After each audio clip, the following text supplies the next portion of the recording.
Hello दोस्तों, welcome back to SSC bro. आज हम कवर करेंगे 21 जुलाई 2026 के मोस्ट इंपॉर्टेंट करंट अफेयर्स। तो चलिए शुरू करते हैं। सबसे पहली बड़ी अपडेट कॉमनवेल्थ गेम्स 2026 से जुड़ी है। मीराबाई चानू और लवलीना बोरगोहेन को भारत का ध्वजवाहक और वेल्ट बेरर नियुक्त किया गया है। कॉमनवेल्थ गेम्स का उद्घाटन 23 जुलाई को ग्लासगो, स्कॉटलैंड में होगा। याद रखिए, आईओए के वर्तमान अध्यक्ष पीटी उषा है। अब इंटरनेशनल अफेयर्स की बड़ी खबर। रूस यूक्रेन संघर्ष में रूस ने FAB-3000 ग्लाइड बम का इस्तेमाल किया है। इसका वजन लगभग 3000 किलोग्राम है और ये 1.4 टन तक विस्फोटक ले जाने में सक्षम है। इसे Su-34 लड़ाकू विमान से लॉन्च किया गया। अब संस्कृति से जुड़ी बड़ी खबर।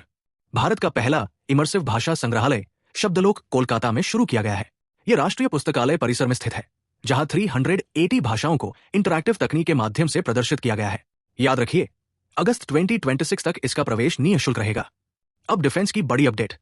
टाइगर लाइटनिंग 2026 संयुक्त सैन्य अभ्यास बांग्लादेश और अमेरिका के बीच आयोजित किया जा रहा है। ये अभ्यास सिलहट, बांग्लादेश में शुरू हुआ है। इसका मुख्य फोकस आपदा राहत, आतंकवादरोधी प्रशिक्षण और टैक्टिकल कॉम्बैट कैजुअल्टी केयर पर है।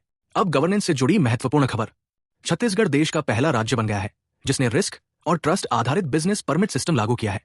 इसके तहत 8 विभागों की 43 सेवाओं को शामिल किया गया है। अब क्रिकेट की बड़ी खबर। रोहित शर्मा लॉर्ड्स मैदान पर शतक लगाने वाले पहले भारतीय पुरुष क्रिकेटर बन गए हैं।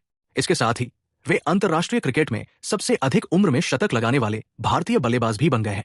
अब डिजिटल गवर्नेंस। केंद्रीय मंत्री अर्जुन राम मेघवाल ने ईवीपी पोर्टल लॉन्च किया है। ये हिंदी कानूनी दस्तावेजों की डिजिटल रिपोजिटरी के रूप में कार्य करेगा।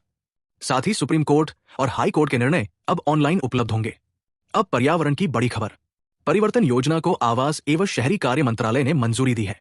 इस योजना के तहत पुराने और प्रदूषण फैलाने वाले व्यावसायिक वाहनों को BS6 और इलेक्ट्रिक वाहनों से बदला जाएगा। इसके लिए लगभग 9,585 करोड़ रुपए का प्रावधान किया गया है। अब स्पोर्ट्स की एक और बड़ी update. PV Sindhu Japan open जीतने वाली पहली भारतीय महिला शटलर बन गई है।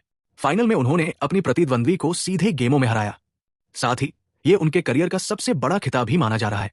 और आज की आखिरी अपडेट फुटबॉल से। फीफा वर्ल्ड कप 2030 की मेजबानी स्पेन, पुर्तगाल और मोरक्को संयुक्त रूप से करेंगे। ये टूर्नामेंट 6 देशों और 3 महाद्वीपों में खेला जाएगा।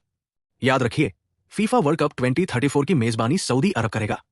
Quick exam fact. हर वर्ष 18 जुलाई को नेल्सन मंडेला दिवस मनाया जाता है। इसे संयुक्त राष्ट्र महासभा ने ईयर 2009 में घोषित किया था और पहली बार ईयर 2010 में मनाया गया। नेल्सन मंडेला दक्षिण अफ्रीका के पहले अश्वेत राष्ट्रपति थे। तो दोस्तों, ये थे आज के मोस्ट इंपॉर्टेंट करंट अफेयर्स। अगर ऐसे ही फास्ट रिवीजन वीडियो चाहिए जहां करंट अफेयर्स कम समय में पूरी तरह रिवाइज हो जाए, तो एसएससी ब्रो को जरूर फॉलो करें। मिलते हैं अगले पावरफुल रिवीजन सेशन में।